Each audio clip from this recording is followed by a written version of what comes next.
And now the Goldbergs. The Goldbergs are ready to start home for Glastonbury, home to the sweetness and peace of the Connecticut hills. Molly and Jake want nothing more than to leave behind the bitterness and suffering with which the Allysons created for themselves and for Sammy Goldberg. For now, Sylvia Allyson, the girl Sammy wanted to marry, is exposed to everyone. The wild and furious ambition that drove her to such extremes against her own family is out in the open. But Sylvia really loves Sammy. In her own egotistical way, she loves him immensely. And Sammy doesn't want to marry her. Hysterically, Sylvia said she wanted to die, but Sammy stopped her right outside the Allyson house, and there they stand now, talking and talking, while Molly inside the house is watching. Listen. Sammy, Mama, darling, please. What is he doing outside? He's outside. What is he doing outside? Ma, please. Sammy! Sammy! What's over his head? Ma, please. Mama, darling, please. Please, stop with it, please. But, Ma... Rosalie, please. Oh, Pa? Jake? Molly, Jake, are you he's losing outside. yourself completely? He's outside, Jake. Jake, darling, I said before, and I'm saying again, bring down the bags. Bring down the bags, darling. Put everything in the car. I want to go home. Molly. Mama, darling. Family? Sammy. Ma, please. Family, we're going, Sammy, so let us go now. Please, Sammy, without further ado. Ma, please. Molly. We're bringing down our valises, Sammy. Sammy, please. We're bringing down our valises Please, now. Ma, don't worry. I'll be right back. You're going someplace? Ma, please. Remember, this isn't easy for me.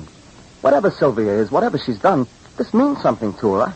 I can't just turn around and walk out on her as if she were just a stranger. I've got to talk to her. I've got to explain.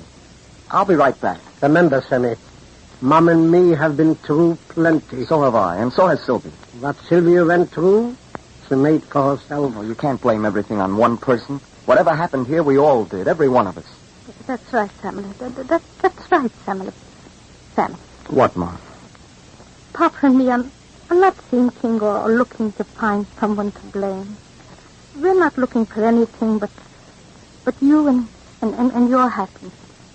Sammy, we came here all the way from Glastonbury to be happy. To be happy at your wedding. All right. It's not possible. It's not possible because you can't be happy that way.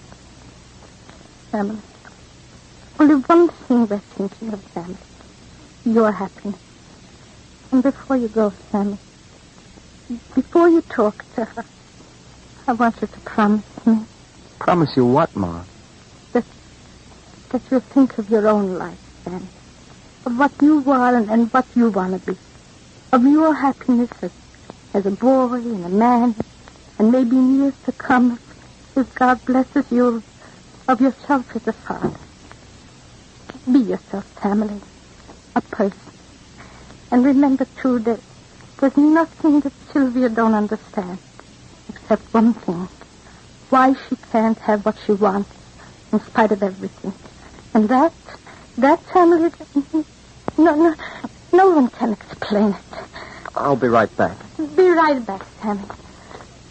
Be right back. Jake, I said the valises, Jake. What are we waiting for, Jake? For Allyson. Oh, for Allyson. Well, if we're waiting for Allyson, then call up the store and see if he left. Mama, darling, will you please be sensible? I want to go home, Jake. What then are we doing? Where are you going, Ma? Just look out of the window. Oh, look how she's talking. Look how she's talking. Look how she's pulling him to walk with her. Don't worry, Ma. Jake, come here by the window, Jake. Jake. Molly, will you go away from the window? Will you sit down and collect yourself? Will you please calm yourself and your fears? Ma, please. Rosie, will you bring your mother hither and make her sit down or not? Mama, darling, please. All right. What are you afraid of, Molly? That girl. That's all over. Sammy told me that. Huh? All right. But Jake, I'm only saying, why can't you bring down the bags? Because I'm waiting for Allyson. Oh. Well, waiting for him, but the valises can go into the car, no? When we go into the car, the valises will go. Relax before I lose myself. Rosalie, go stand by the window. Molly. Rosalie, they're still talking, Rosalie. Molly. Rosie. Molly. I asked a question. They're still talking? Yes, Ma. To you, I look, Molly, to be my strength, my courage. And what are you? Stand by the window, Rosalie. They're still talking? Yes, Ma. Come away from the window, Rosala. Bring Mama a glass of water. I don't want water, dear. Thank you. I'm not thirsty, thank you. Just stand by the window, Rosalie, thank you. Molly, dear, everything will be all right. The voice is over. Don't worry. Only you be well, Molly. The rest will be all right. Mr. Allyson is coming. Allison's coming? That's who I'm waiting for. Oh. Rosie, go upstairs with Mama. Why upstairs, Jake?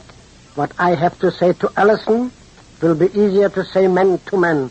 That's why. Because Sylvia saw her father and she's walking around the back of the house. And Samuel's also walking? Uh-huh. Will this end or not? Oh. Molly, did you hear what I said? We are waiting for you, Mr. Allyson. You're going home, huh? We have nothing to stay for. Go upstairs, Rosalie. Molly, I want you to go upstairs. I have something to say to Mr. Allyson, too, Jake. Say it. Say it. Whatever you both have to say to me, say it. I lied to you. I fooled you. I deceived you. Well, I was also deceived. That's my only explanation. Things went on here under my eyes and I was blind. All my life I worked and I struggled. I begrudged myself an hour of leisure. Why? For fear my business would be neglected and there wouldn't be enough to leave my daughters. You protected your store. You protected your merchandise and your dollars and your cents. But you neglected your children. Molly. What were you afraid you wouldn't leave them enough of? What, Mr. Allyson? You gave your daughters a wrong idea of what was valuable in the world and what had no value, if you'll excuse me. Molly. I have the right to talk, Jake. I have the right to talk. For your mistakes, Mr. Allyson, my son is suffering. Not only you and not only Sylvia. What people do in this world, Mr. Allyson, is never done only by themselves and only to themselves. Each of us, the biggest or the smallest, are never alone. Always, somewhere, somehow, there are others tied to us.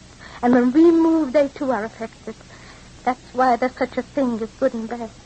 A man on a desert island is nothing. But a man near another man is a human being. Everything counts.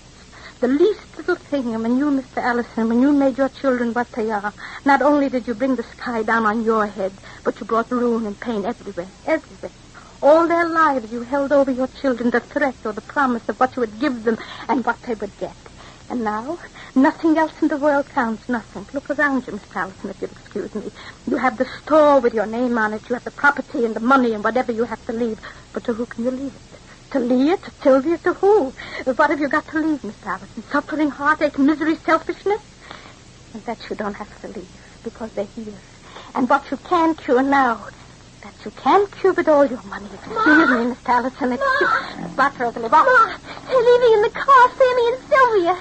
Sammy and Sylvia? Yes, Ma. Sammy and Sylvia? Yes, Ma. Jake, Mr. Allyson in the car. Molly. Please. Molly. Molly.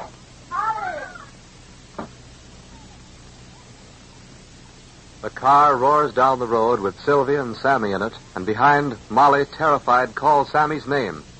Where is Sammy going, and what has Sylvia said or done?